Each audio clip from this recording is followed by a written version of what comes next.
টানা বৃষ্টি উজানের ঢলে ভাসছে বিস্তীর্ণ জনপদ, পানিবন্দী লাখো মানুষ। 16 জুলাই পর্যন্ত স্থগিত চট্টগ্রাম বোর্ডের এইচএসসি পরীক্ষা।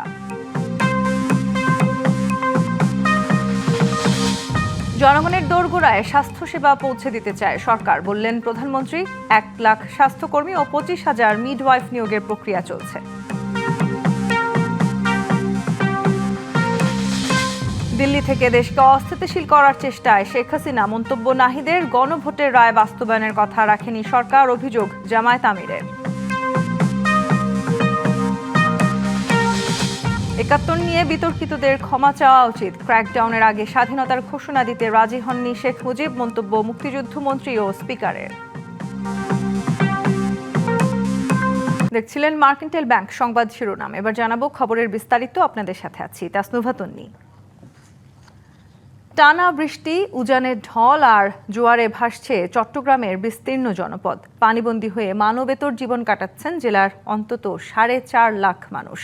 সবচেয়ে বেশি ক্ষতিগ্রস্ত সাতকানিয়া ও বাঁশখালী উপজেলা। দুর্গত এলাকাগুলোতে কয়েকদিন ধরে বিশুদ্ধ পানি সহ শুকনো খাবারের সংকট দেখা দিয়েছে। ভুক্তভোগীদের অভিযোগ, সরকারিভাবে এখনো পর্যন্ত ত্রাণ পৌঁছায়নি তাদের কাছে। ত্রাণ কার্যক্রম জোরদারে 7 উপজেলায় সেনাবাহিনী মোতায়েন করা হয়েছে। এ যেন কোনো জনপদ নয়, যেদিকেই চোখ যায় কেবল থই থই পানি। মাঝে দু একটা ঘরের চালা উকি দিয়ে জানান দিচ্ছে মানুষের অস্তিত্বের কথা। টানা 5 দিনের অবিরাম বৃষ্টি আর পাহাড়ি ঢলে বিপর্যস্ত পুরো চট্টগ্রাম জেলা। পানি নিচে চলে গেছে অধিকাংশ ঘরবাড়ি, সড়ক ও ফসলি জমি। বিচ্ছিন্ন হয়ে পড়েছে অনেক এলাকার সড়ক যোগাযোগ। গত 5 দশকের মধ্যে সর্বোচ্চ বৃষ্টিপাতের রেকর্ডে জেলার অন্তত 4.5 লাখ মানুষ এখন পানিবন্দী। সবচেয়ে ভয়াবহ পরিস্থিতি সাতকানিয়ায়। উপজেলাটির প্রায় 70% এলাকা এখনও পানির নিচে। বিদ্যুৎ ও মোবাইল নেটওয়ার্ক বিচ্ছিন্ন থাকায় চরম দুর্ভোগে পড়েছেন বাসিন্দারা। নিরাপদ আশ্রয়ের খোঁজে অনেকেই ছাড়ছেন আপন ঠিকানা। 5 দিন ধরে আজকে পানিবন্দী অবস্থায় আছে। টোটালি নাই, বিদ্যুৎ তো নাই আজকে 3 দিন ধরে। মোবাইলের নেটওয়ার্কও সমস্যা। আমাদের বিপদে এখনো পর্যন্ত কেউ আসে না বাইরের। এদিকে বাঁশখালী, চন্দনাইশ, লোহাগাড়া ও বোয়ালখালীর বিস্তীর্ণ এলাকাও প্লাবিত হয়েছে। এসব এলাকায় বিশুদ্ধ পানিসহ খাবার সংকট দেখা দিলেও সরকারিভাবে এখনও পর্যাপ্ত ত্রাণ না পাওয়ার অভিযোগ স্থানীয়দের।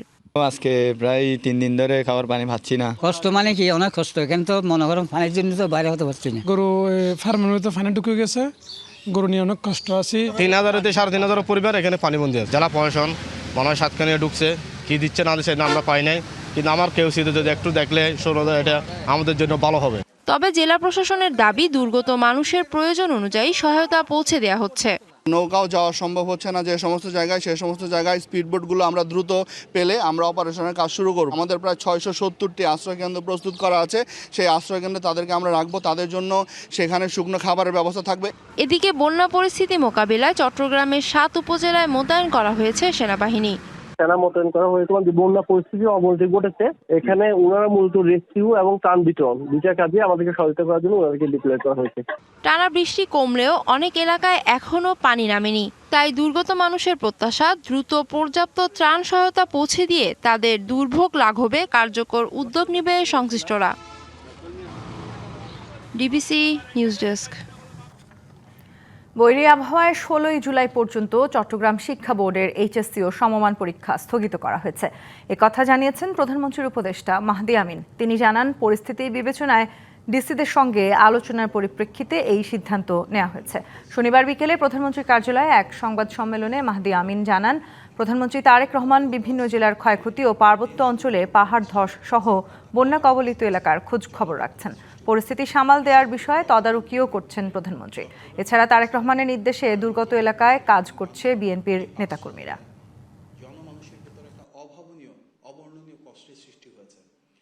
পরীক্ষাটা পিছানো হচ্ছে এবং 16 তারিখের পরে গিয়ে সংশ্লিষ্ট বোর্ডে এবং সংশ্লিষ্ট জেলাগুলোতে পরীক্ষা হবে বলে চট্টগ্রাম, কক্সবাজার, রাঙামাটি, খাগড়াছড়ি এবং বান্দরবান এই 5টা জেলায় জনমানুষের ভেতরে একটা অবর্ণনীয় কষ্টের সৃষ্টি হয়েছে। মাননীয় প্রধানমন্ত্রী সার্বক্ষণিক এই বিষয়টা মনিটরিং করছেন। ঢল আর বৃষ্টিতে পাহাড় থেকে সমতল, পানিতে থই থই। অনেক এলাকায় বসত বাড়িতে পানি, তলিয়ে গেছে ফসলের ক্ষেত। পানিবন্দী মানুষের দিন কাটছে চরম দুর্ভোগে। অনেক জায়গায় পানি কমতে শুরু করায় দেখা দিয়েছে তীব্র ভাঙনের শঙ্কা। এদিকে প্রাকৃতিক দুর্যোগের আশঙ্কায় বান্দরবানের সব পর্যটন কেন্দ্র বুধবার পর্যন্ত বন্ধ ঘোষণা করা হয়েছে।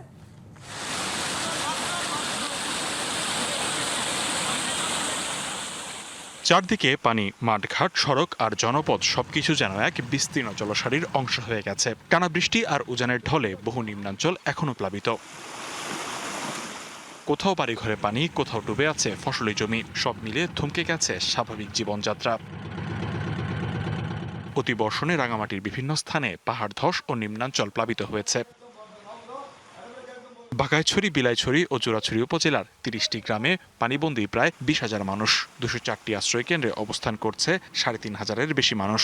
রাস্তাঘাট দুর্ভোগ, বাড়িঘর ভাঙে গেছে, ইট মারি এখানে পড়ছে। দুম করে একটা শব্দ হইলো, শব্দ হওয়ার পর দেখি যে আমাকে ওই শহর উপরেই মনে করেন মাটি চাপা পড়ে গেলাম। ঢল আর বৃষ্টিতে বান্দরবান শহরের নিম্নাঞ্চল প্লাবিত হয়েছে। কোথাও কোথাও হাঁটু থেকে কোমর সমান পানি। এতে স্বাভাবিক চলাচল ব্যাহত হচ্ছে। এখনও বান্দরবানের সাথে বিচ্ছিন্ন সড়ক যোগাযোগ।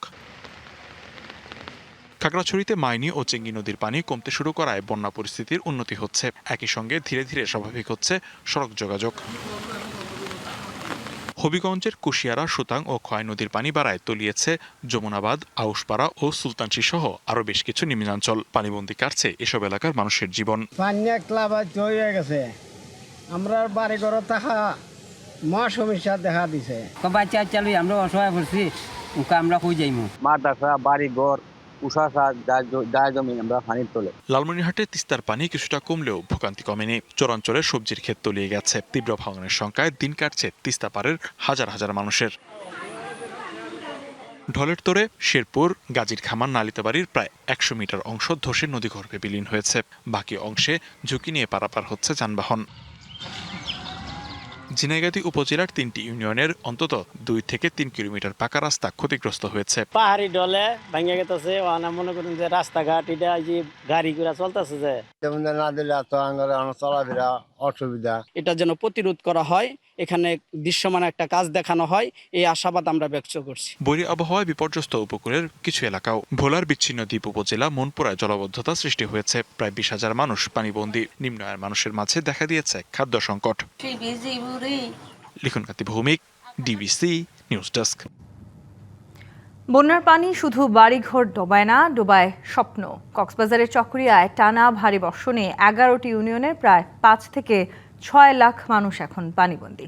কারো ঘরে খাবার নেই, কারো কাছে নেই বিশুদ্ধ পানি। নিজের ঘর থাকলেও সেখানে থাকার উপায় নেই। ৬ দিনের জলাবদ্ধতায় জীবন যেন থমকে গেছে। সকালে ঘুম ভাঙে না পাখির ডাকে, ভাঙে পানির শব্দে। যে ওঠান শিশুদের দৌড়ঝাঁপ ছিল, সেখানে এখন ছোট ছোট ঢেউ। যে ঘরে সন্ধ্যায় জ্বলতো আলো, সেখানে আজ হাঁটু সমান পানি। চকরিয়া হাজারো পরিবারের কাছে ৬ দিন মানে একটি দীর্ঘ অনিশ্চিত অপেক্ষা। ঘরগুলো দাঁড়িয়ে আছে, কিন্তু ঘরে নেই নিত্যদিনের স্বাভাবিক জীবন। বিছানা, আসবাব, চাল, ডাল, কাপড় সবকিছুই পানিতে নষ্ট। অনেকেই বাধ্য হয়ে আশ্রয় নিয়েছেন স্বজনদের বাড়িতে। আর যারা যেতে পারেননি, তারা পানির মাঝেই কাটাচ্ছেন প্রতিটি দিন, প্রতিটি রাত। তাদের একটাই প্রশ্ন, আর কতদিন? খুব অসহায় আছি। তারপর আমাদের যে বিশুদ্ধ পানিগুলো আছে, আমাদের যে কলগুলো আসলে কলগুলো এগুলো ডুবে গেছে। ওগুলো ডুবার পরও 3 ফুট উপরে পানি। আশ্রয় কেন্দ্র নাই আমাদের এখানে, কিছু নেই। পানি আগাগোড়া ডুবে গেছে, মালমাত্রা ক্ষতি হয়েছে, অনেক জিনিস ক্ষতি হয়েছে। পানিতে ডুবে গেছে নলকূপ, তাই বিশুদ্ধ পানির জন্য তাকিয়ে থাকতে হয় আকাশের দিকে। বৃষ্টির পানি এখন পান করার পানি, রান্নার পানি, বেঁচে থাকার পানি। প্রতিটি ফোঁটা যেন জীবনের সমান মূল্যবান। এখন আমরা এমন অসহায় আছি, আমাদের পাশে কেউ দাঁড়ায়নি। মনে করেন বিএনপি হোক, জামাত হোক, কোনো দলে আমাদের পাশে দাঁড়ায়নি। কষ্ট করে থাকছি, এইরকমই কাঠের উপর থাকছি। সবচেয়ে কঠিন সময় পার করছে শিশুরা। ঘরে খাবার নেই, শিশু খাদ্য নেই, ওষুধ নেই। ক্ষুধার কান্না আর অসহায় বাবা মায়ের নীরব চোখ এই জনপদের সবচেয়ে বড় আর্তনাদ। চকরিয়া ইউনিয়নের ছিকলঘাট এলাকার চোখ যতদূর যায় শুধু পানি আর পানি।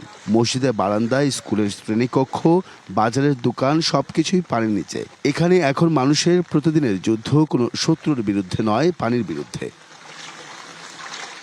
বন্যার পানি একদিন নেমে যাবে, কিন্তু এই ৬ দিনের অসহায়ত্ব আর বেঁচে থাকার সংগ্রামের গল্প চকরিয়া মানুষের মনে অনেক দিন পর্যন্ত রয়ে যাবে। Ariful Islam, DBC news, Chakaria, Cox's Bazar.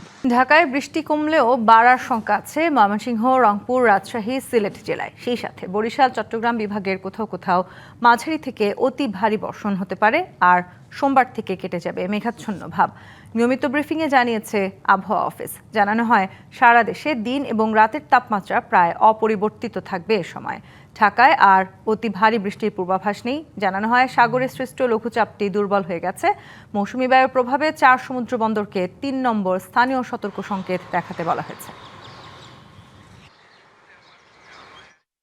গতকালকে পর্যন্ত যে বৃষ্টি সর্বোচ্চ হয়েছে আমবাগানে 106 মিলিমিটার। তাছাড়া অন্যান্য জায়গায় বৃষ্টি অনেকটা কমেছে, যেটা গত পরশুদিন সর্বোচ্চ বৃষ্টিপাত ছিল 211, প্রায় চট্টগ্রামে 100 মিলিমিটার কম বৃষ্টি হয়েছে। যদিও 100 মিলিমিটার এটা অতি ভারী বর্ষণ, এটা গ্র্যাজুয়ালি ওইদিকে বৃষ্টি কমে যাচ্ছে। আমরা আশা করি যে আগামী 24 থেকে 48 ঘন্টার ভিতরে ওইসব জায়গাতে বৃষ্টি আরো কমে যাবে। স্বাস্থ্যসেবা জনগণের দোরগোড়ায় পৌঁছে দিতে কাজ করছে সরকার, বললেন প্রধানমন্ত্রী তারেক রহমান। বিশেষজ্ঞ চিকিৎসকদের প্রান্তিক পর্যায়ে সেবা দেওয়ার আহ্বান জানিয়ে সরকার প্রধান বলেন, ঢাকামুখী রোগীর চাপ কমানোর পাশাপাশি প্রান্তিক পর্যায়ে চিকিৎসা সেবা নিশ্চিত করা হবে। 1 লাখ স্বাস্থ্যকর্মী ও 25,000 মিডওয়াইফ নিয়োগের প্রক্রিয়া চলমান, জানান প্রধানমন্ত্রী। চিকিৎসক তৈরির বিদ্যাপীঠ, একই সঙ্গে ভাষা আন্দোলন, মুক্তিযুদ্ধ থেকে শুরু করে দেশের প্রতিটি প্রগতিশীল ও গণতান্ত্রিক আন্দোলনের ইতিহাসেও অনন্য অবদান রয়েছে ঢাকা মেডিকেল কলেজের। শনিবার সকালে সেই ঐতিহ্যবাহী প্রতিষ্ঠানের 81তম প্রতিষ্ঠাবার্ষিকী উপলক্ষে আয়োজিত উদ্বোধনী অনুষ্ঠানে যোগ দেন প্রধানমন্ত্রী তারেক রহমান। অনুষ্ঠানের শুরুতে স্বাস্থ্য ব্যবস্থায় আধুনিকায়নে ডিএমসিয়ানদের ভাবনা শীর্ষক এক উন্মুক্ত আলোচনায় অংশ নেন সরকার প্রধান। এ সময় বিভিন্ন পর্যায়ের তরুণ চিকিৎসকদের মতামতের জবাব দেন তিনি। আগামী 5 বছরের মধ্যে সকল উপজেলার 50 বেডের হাসপাতাল বা 30 বেডের হাসপাতালকে আমরা 100তে করব এবং ওখানে ল্যাব ফ্যাসিলিটি সহ অন্যান্য ফ্যাসিলিটি গড়ে তুলতে যাচ্ছি, যাতে এই যে আপনার কাছে 700 রোগী 2 দিনে আসলো, এই 700 আসার পরিমাণটা যাতে কমে যায়। কিন্তু এখানে তো আমরা ওই স্ট্রাকচারগুলো বিল্ড করতে পারবো গভর্নমেন্ট থেকে, কিন্তু সার্ভিসটা তো আপনাদেরকে এনশিওর করতে হবে। বিশেষ অতিথির বক্তব্যে প্রধানমন্ত্রীর সহধর্মিণী ডাক্তার জুবাইদা রহমান স্মৃতিচারণ করে ঢাকা মেডিকেল কলেজের সাফল্য কামনা করেন। একটি আশ্বস্ত করার বাক্য একটি ওষুধের মতো কাজ করে। চিকিৎসা বিজ্ঞানের ভিত্তি জ্ঞান হলেও চিকিৎসা পেশার প্রকৃত ভিত্তি মানবিকতা। চিকিৎসা বিজ্ঞানের অগ্রযাত্রা যতই প্রযুক্তি নির্ভর হোক না কেন, তার কেন্দ্রবিন্দুতে সবসময় মানুষই থাকবে। আনুষ্ঠানিক বক্তব্যে প্রধানমন্ত্রী এবারের বাজেটে স্বাস্থ্য খাতকে বিশেষ গুরুত্ব দেওয়া হয়েছে উল্লেখ করে এই খাত নিয়ে সরকারের বিভিন্ন পরিকল্পনা তুলে ধরেন। এই বছর যে বাজেট আমরা বেশি রেখেছি শুধু তাই নয়, আর এটার সাথে সাথে সরকার বিভিন্ন চিকিৎসা সামগ্রী কয়েকটি ক্ষেত্রে বেশ ব্যয় কমানোর চেষ্টা করেছে। গত 1 মাস 2 মাস আগেও যেই খরচটা লাগতো, এই আগামী 1 মাস পর থেকে, আজকে থেকে শুরু হয়ে গেছে, আগামী দিনগুলোতে এই খরচটা অনেক কমে যাবে। ফলে অনেক ফ্যামিলি, অনেক মানুষের অনেকটা রিলিফ হবে। চিকিৎসকদের কাছে প্রধানমন্ত্রী প্রত্যাশা করেন একটি বড় সংখ্যা বিদেশে চলে যাচ্ছে চিকিৎসার জন্য, তাদেরকে আস্থায় ও বিশ্বাসে আনার। প্রতি বছর বাংলাদেশ থেকে ±5 বিলিয়ন ডলার চলে যাচ্ছে বিদেশে চিকিৎসার জন্য। আমাদের দেশের বহু মানুষ, লক্ষ লক্ষ মানুষ বিদেশে যাচ্ছেন চিকিৎসা করাতে। আমরা কেন পারবো না এই পরিস্থিতিটির পরিবর্তন করতে? এটি আমরা কোনো আইন দিয়ে করতে পারবো না। এটি একমাত্র সম্ভব হবে আপনাদের সঠিক সুষ্ঠু চিকিৎসা প্রদানের মাধ্যমে। দেশের চিকিৎসায় গবেষণা বাড়াতে বিভিন্ন উদ্যোগ নেওয়া হচ্ছে বলেও জানান তারেক রহমান। এর বাইরেও রোগীদের চিকিৎসা সেবা নিশ্চিত। এর আগে ঢাকা মেডিকেল কলেজ ক্যাম্পাসে প্রধানমন্ত্রী ও তার সহধর্মিণীকে স্বাগত জানান শিক্ষার্থীরা। এরপর ঢাকা মেডিকেল কলেজ পরিদর্শন করেন প্রধানমন্ত্রী এবং স্বাস্থ্য শিক্ষা অধিদপ্তরের হোস্টেল প্রকল্পের আওতায় 2টি ছাত্রী হোস্টেলের নির্মাণ কাজের ভিত্তিপ্রস্তর স্থাপন করেন। ডিএমসি প্রাঙ্গণে বৃক্ষরোপণও করেন প্রধানমন্ত্রী। ঢাকা মেডিকেল কলেজের প্রতিষ্ঠাবার্ষিকী অনুষ্ঠানের আনুষ্ঠানিক উদ্বোধন করেন প্রধানমন্ত্রী। Anwar Hossain, DBC news, Dhaka. 24 ঘন্টায় হামের উপসর্গ নিয়ে আরও 3 শিশুর মৃত্যু হয়েছে। একই সময়ে নিশ্চিত হামের রোগী শনাক্ত হয়েছে 84 জন। স্বাস্থ্য অধিদপ্তরের বিজ্ঞপ্তিতে এই তথ্য জানানো হয়। গত 15 মার্চ থেকে দেশে এখন পর্যন্ত নিশ্চিত হামে মারা গেছে 93 শিশু। একই সময়ে উপসর্গে মৃত্যু হয়েছে 645 শিশুর। সেই হিসেবে সব মিলিয়ে মৃত্যু হয়েছে 753 জনের। সারা দেশে এই পর্যন্ত হামের লক্ষণ নিয়ে সবচেয়ে বেশি আক্রান্ত ও মৃত্যু ঢাকা বিভাগে। হাম ও উপসর্গ নিয়ে এ পর্যন্ত চিকিৎসা নিয়েছেন 93,401 জন, আর চিকিৎসা শেষে বাড়ি ফিরেছেন 89,762 জন। গণভোটের রায় বাস্তবায়নের কথা রাখেনি সরকার, এমন অভিযোগ করেছেন জামায়াত ইসলামীর আমির ও বিরোধী দলীয় নেতা ডাক্তার শফিকুর রহমান। আরও বলেন, পুশিন নিয়ে নীরব অবস্থান নিয়েছে সরকার। এদিকে এনসিপির আহ্বায়ক নাহিদ ইসলাম বলেন, দিল্লিতে বসে শেখ হাসিনা দেশকে অস্থিতিশীল করার অপচেষ্টা চালাচ্ছে। গণভোটের রায় ও তিস্তা মহাপরিকল্পনার দ্রুত বাস্তবায়ন, সীমান্তে হত্যা ও পুশিন বন্ধ সহ 4 দফা দাবিতে শনিবার বিকেলে রংপুর জিলা স্কুল মাঠে 11 দলীয় ঐক্যজোটের বিভাগীয় সমাবেশ ঘিরে দুপুর থেকে বিভাগের 8 জেলা থেকে দলে দলে নেতাকর্মীরা জড়ো হন মাঠে। বক্তব্যে সরকারের তীব্র সমালোচনা করেন জোটের নেতারা। আই হ্যাভ আ প্ল্যান শুনতে চাই না, তিস্তা মহাপরিকল্পনার বাস্তবায়ন দেখতে চায়। শহীদ ওসমান হাদিরা এখনো পাড়ায় মহল্লায় লাল সবুজের পতাকা আজাদিকে স্বাধীনতা পাহারা দিচ্ছে। এ সময় এনসিপির আহ্বায়ক নাহিদ ইসলাম বলেন, দিল্লিতে বসে শেখ হাসিনা দেশকে অস্থিতিশীল করার অপচেষ্টা চালাচ্ছেন। শেখ হাসিনা আসবে কি আসবে না, এটা দিল্লির সাথে ঢাকাকে নির্ধারণ করতে হবে। দিল্লিকে স্ট্রং ভাবে মেসেজ দিতে হবে এই সরকারের, শেখ হাসিনা সেখানে বসে দেশকে অস্থিতিশীলতা করছে। এদেশের ফ্যাসিস্ট মিডিয়ার দোসরেরা সেই সকল তথ্য প্রচার করছে। আর জামায়াতের আমির ও বিরোধী দলীয় নেতা বলেন, গণভোটের রায় বাস্তবায়নে কথা রাখেনি সরকার। আরও বলেন, সীমান্তে পুশিন নিয়ে নীরব থাকায় প্রশ্নবিদ্ধ হচ্ছে সরকার। বাংলাদেশের একটা জায়গায় শুধু দাঁড়িয়ে বর্তমান প্রধানমন্ত্রী বলেছিলেন ভোট দিবেন দুটো, একটি আমার দলকে আর একটি গণভোটে হা। তিনি প্রথমটা রক্ষা করেছেন, দ্বিতীয়টা তিনি রক্ষা করেন নাই। জাতিকে আমরা কথা দিয়েছি, লড়াই আমরা করে যাব, গণভোট বাস্তবায়নে বাধ্য করব ইনশাআল্লাহ। জামায়াত আমির আরও বলেন, তিস্তা মহাপরিকল্পনা বাস্তবায়ন নিয়ে কোনো টালবাহানা মেনে নেওয়া হবে না। আমরা নির্বাচিত হয়ে সরকার গঠনের সুযোগ পেলে তিস্তার বালুচরে কুদাল মেরে প্রথমেই বাংলাদেশের উন্নয়নের যাত্রা শুরু করব।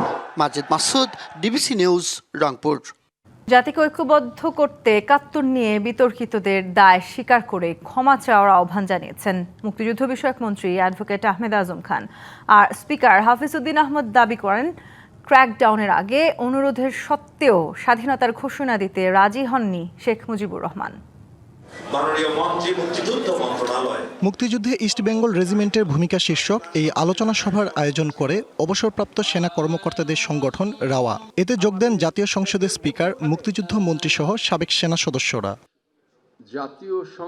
এ সময় স্বাধীনতার পক্ষে বিপক্ষে কথা বলে দেশকে বিভক্ত না করার আহ্বান জানান মুক্তিযুদ্ধ মন্ত্রী আহমেদ আজম খান। যারা ৭১-এ মুক্তিযুদ্ধের বিপক্ষ হয়ে দাঁড়িয়েছিলেন তাদেরকে এগিয়ে আসতে হবে জাতির সামনে, তাদের এই বিষয়টাকে অকপট স্বীকার করে জাতির সামনে তাদেরকে ক্ষমা চাইতে হবে। স্পিকার বীর মুক্তিযোদ্ধা হাফিজউদ্দিন আহমদ অভিযোগ করেন, মুক্তিযুদ্ধ পরবর্তী ইতিহাস সঠিকভাবে তুলে ধরা হয়নি। ক্র্যাকডাউনে অব্যবহিত পূর্বে প্রথম প্রধানমন্ত্রী তাজউদ্দিন সাহেব, আওয়ামী লীগের সাধারণ সম্পাদক, তিনি শেখ মুজিবুর রহমানের কাছে গিয়েছেন, গিয়ে বলেছেন যে পাকিস্তানিরা আক্রমণ করতে যাচ্ছে, দেশের মানুষ স্বাধীনতা চায়, এখনো সময় আছে, আপনি স্বাধীনতা ঘোষণা করুন।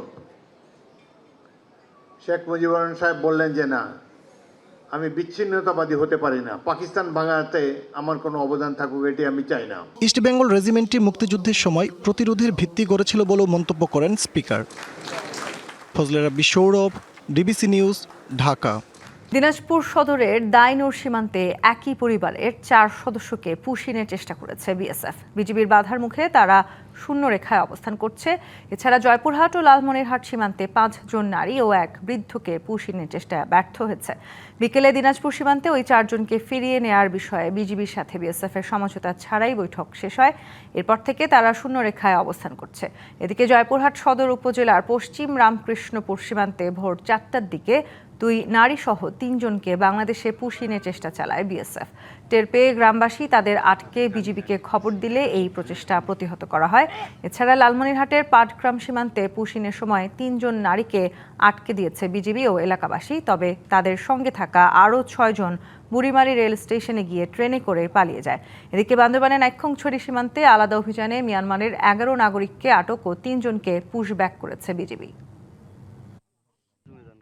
সাংবাদিকদের পেশাগত দক্ষতা ও আধুনিক প্রশিক্ষণে জোর দিয়েছেন বেসরকারি টেলিভিশনের বার্তা প্রধানরা। তারা কৃত্রিম বুদ্ধিমত্তা, মোবাইল জার্নালিজম, তথ্য যাচাই, অনুসন্ধানী সাংবাদিকতা এবং ভাষা শিক্ষার উপর নিয়মিত আধুনিক প্রশিক্ষণের ব্যবস্থা করার আহ্বান জানান।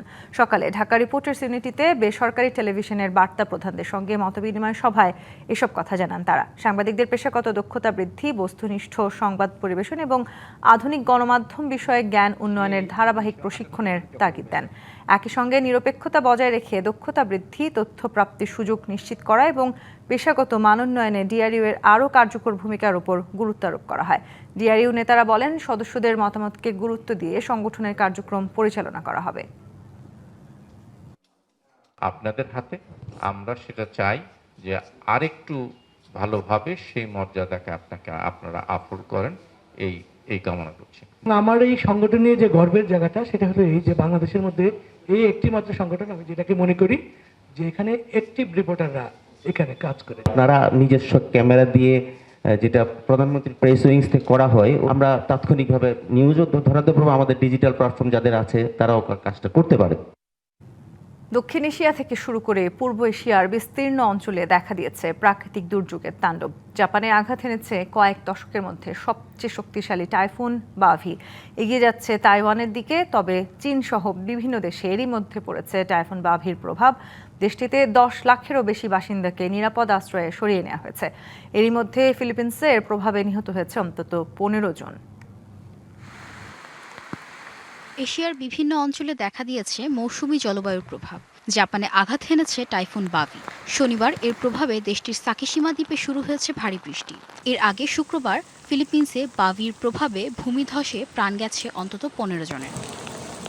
জাপানের পর তাইওয়ান ও চীনের দিকে এগিয়ে যাচ্ছে বাভি। টাইফুনের প্রভাব এড়াতে সর্বোচ্চ সতর্কতা নিয়েছে তাইওয়ান সরকার। পাহাড়ি এলাকা থেকে নিরাপদে সরিয়ে নেওয়া হয়েছে কয়েক হাজার মানুষকে। ঝড়ের আশঙ্কায় বন্ধ রাখা হয়েছে দ্বীপটির স্বাভাবিক সব কার্যক্রম। এদিকে চীনেও বাভির প্রভাবে শনিবার থেকেই শুরু হয়েছে তীব্র ঝড়ো হাওয়া ও ভারী বৃষ্টিপাত। বাতিল করা হয়েছে 917টি আন্তর্জাতিক এবং 274টি অভ্যন্তরীণ ফ্লাইট। বন্ধ রাখা হয়েছে সব অফিস আদালত। পরিস্থিতি এখনো বেশ স্বাভাবিক। আমরা যতটা ভয় পেয়েছিলাম ততটা মারাত্মক নয়। এটি সাধারণ বৃষ্টির দিনের চেয়ে বাতাস কিছুটা বেশি। Rahnuma Fermin, DBC news desk. ইরানের সঙ্গে আলোচনা অব্যাহত রাখতে দুই দেশ সম্মত হলেও যুদ্ধবিরতি কার্যত শেষ হয়েছে বলে জানিয়েছেন মার্কিন প্রেসিডেন্ট ডোনাল্ড ট্রাম্প। শুক্রবার সামাজিক যোগাযোগ মাধ্যমে এই কথা জানান তিনি। এদিকে মধ্যপ্রাচ্যের উত্তেজনা কমাতে তেহরানে পৌঁছেছেন কাতারের মধ্যস্থতাকারীরা। আগামী সপ্তাহে সুইজারল্যান্ডে যুক্তরাষ্ট্র ইরানের মধ্যে নতুন দফার আলোচনা হতে পারে। তবে কূটনৈতিক তৎপরতার মধ্যেই দক্ষিণ ইরানের একাধিক স্থানে মার্কিন বিমান হামলা অব্যাহত রয়েছে। যুক্তরাষ্ট্রের দাবি, হরমুজ প্রণালী দিয়ে চলাচলকারী বাণিজ্যিক জাহাজে হামলার জবাব হিসেবেই এসব অভিযান পরিচালনা করা হয়েছে। এদিকে ইরানের সর্বোচ্চ জাতীয় নিরাপত্তা পরিষদের পক্ষ থেকে সতর্ক করে বলা হয়েছে, দেশটির অবকাঠামোর ওপর যে কোনো হামলার কঠোর জবাব দেয়া হবে। ফ্রান্স ও যুক্তরাজ্য ইরানের হামলার নিন্দা জানিয়েছে, আর যুক্তরাষ্ট্রকেই দায়ী করেছে রাশিয়া ও চীন।